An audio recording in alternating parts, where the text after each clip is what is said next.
Callpod is a small startup operating with a small team in a small office in Greektown.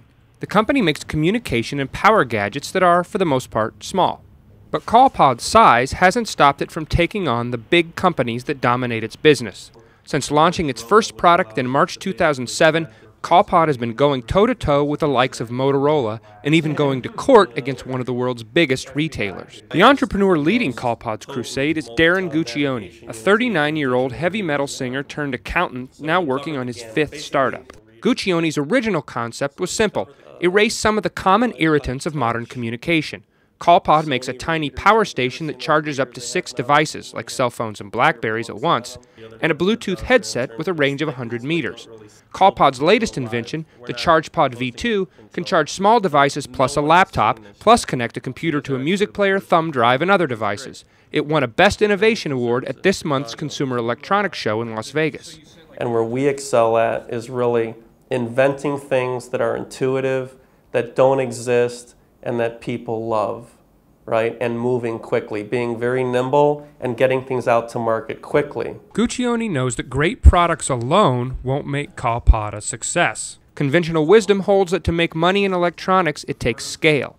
Most devices are low-priced commodities with little competitive distinction, and whoever sells for the lowest price wins. Guccione is betting he can disprove that assumption by cranking out devices that do things no other devices do, and by charging a premium for them. The Dragon headset sells for $100, more than double a typical Bluetooth price. Callpod also moves fast. This year it introduced the Fuel Tank, a portable wireless device charger, just 4 months after Guccione came up with the idea. The Sonys and Motorola's of the world could never get to market that quickly, but Callpod, with a staff of 14 and a pair of dedicated Asian contract manufacturers, is unencumbered by middle management and corporate red tape. Craig Lurie, Callpod's chief technology officer, did a 4-year stint at Motorola early in his career. Everyone's always talking about how nimble small companies can be compared to big companies. Well, it does make a big difference with product design because we can make a decision on how we want this thing to function, and we don't have to wait 3 weeks, let's say, for some high up to approve that functionality. Speed and innovation will get Callpod only so far.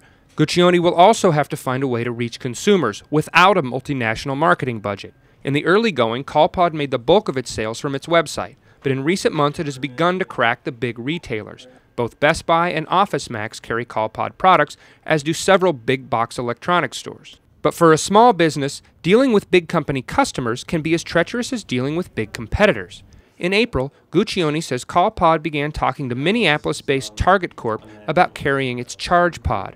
Callpod provided a handful of samples to Target, but the company never placed an order.